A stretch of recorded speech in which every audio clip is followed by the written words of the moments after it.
अस्सलाम वालेकुम, क्या हाल चाल है। मेरी जो आज की वीडियो है वो चाइनीज स्कॉलरशिप से रिलेटेड है। कल मेरे स्टूडेंट ने मुझसे रब्ता किया और उसने मुझे कहा कि मैम मेरे पास 4 एक्सेप्टेंस लेटर थे और जो कि डिफरेंट यूनिवर्सिटीज से उसको मिले थे। और लेकिन उसके माइंड में ये था कि सीएससी जो है, पहले 3 यूनिवर्सिटीज में हम अप्लाई कर सकते थे सीएससी पोर्टल से, लेकिन अब जो है सिर्फ एक से अप्लाई कर सकते हैं। और सिर्फ उसको चाइनीज स्कॉलरशिप से रिलेटेड एक ही बात पता थी कि हम सीएससी पोर्टल पे अप्लाई कर सकते हैं। तो 4 एक्सेप्टेंस लेटर होने के बावजूद उसने अवेयरनेस ना होने की वजह से उसने सिर्फ एक यूनिवर्सिटी में अप्लाई किया और उसका वहां से रिजेक्ट हो गया, उसको स्कॉलरशिप नहीं मिला। फिर उसने मेरे से रब्ता किया कि मैम मेरे पास 4 एक्सेप्टेंस लेटर थे, इसके बावजूद मुझे नहीं मिली स्कॉलरशिप, मेरा तो साल ज़ाया हो गया। और जब मुझे पता चला तो मुझे बहुत ज़्यादा दुख हुआ और बहुत ज़्यादा गुस्सा भी आया कि भाई तुमने सीएससी पे ही क्यों अप्लाई किया, तुमने बाकी जो पोर्टल्स हैं, बाकी जो प्लेटफॉर्म्स हैं, तुमने वहां पे क्यों नहीं अप्लाई किया। तो बड़ा हैरान होकर मुझसे पूछ रहा था बाकी प्लेटफॉर्म्स, कौन से बाकी प्लेटफॉर्म्स मैम, मुझे तो सिर्फ सीएससी के बारे में पता है। और फिर मैंने उसको बताया कि भाई जो हमारे पास यहाँ पे चाइनीज स्कॉलरशिप्स हैं वो डिफरेंट कैटेगरीज में आती हैं। हमारे के बाद हमारे पास यहाँ पे यूनिवर्सिटी स्कॉलरशिप्स होती हैं, प्रेसिडेंशियल स्कॉलरशिप्स होती हैं, प्रोवेंशनल स्कॉलरशिप्स होती हैं, पार्शियल स्कॉलरशिप्स होती हैं, फुली फंडेड स्कॉलरशिप्स होती हैं। इतनी टाइप्स हैं यहाँ पे स्कॉलरशिप्स की। जिस यूनिवर्सिटी में तुम अप्लाई कर रहे थे वहां पे सीएससी के अलावा भी तुम डिफरेंट कैटेगरीज में अप्लाई कर सकते थे। और वो बहुत ज्यादा परेशान हो गया ये सुन के। मैंने कहा तुम्हारे पास 4 एक्सेप्टेंस लेटर थे, तुमने अपना एक सुनहरी मौका जाया कर दिया। तुम्हें चाहिए था कि सीएससी चलो हमारी एक यूनिवर्सिटी में हम अप्लाई कर सकते हैं, लेकिन बाकी जो तुम्हारे 3 एक्सेप्टेंस लेटर थे उसको तुमने वेस्ट कर दिया। क्योंकि हम सबको पता है कि जब भी हम किसी कंट्री में स्कॉलरशिप के लिए अप्लाई करते हैं तो पूरा ये 1 साल का प्रोसेस होता है।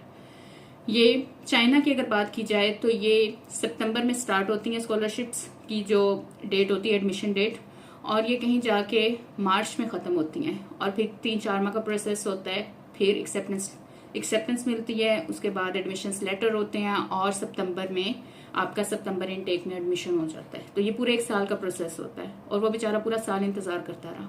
और एंड पे क्या हुआ, उसकी स्कॉलरशिप जो थी, उसका जो एडमिशन था वो रिजेक्ट हो गया। अब जब मैंने उसको बताया तो उसका 1 साल तो ज़ाया हो चुका है उसका एकेडमिक ईयर। और फिर बाद में मैंने उसको मजीद गाइड किया कि भाई जब भी आप चाइना स्कॉलरशिप के लिए अप्लाई करो तो अपना जो वर्क है वो कंप्लीट करो। आप सिर्फ सीएससी पे ही मत रहो, क्योंकि हमने बाकी लोगों से सुना है कि सीएससी पे अप्लाई किया वहां पे हमारा एडमिशन हो गया।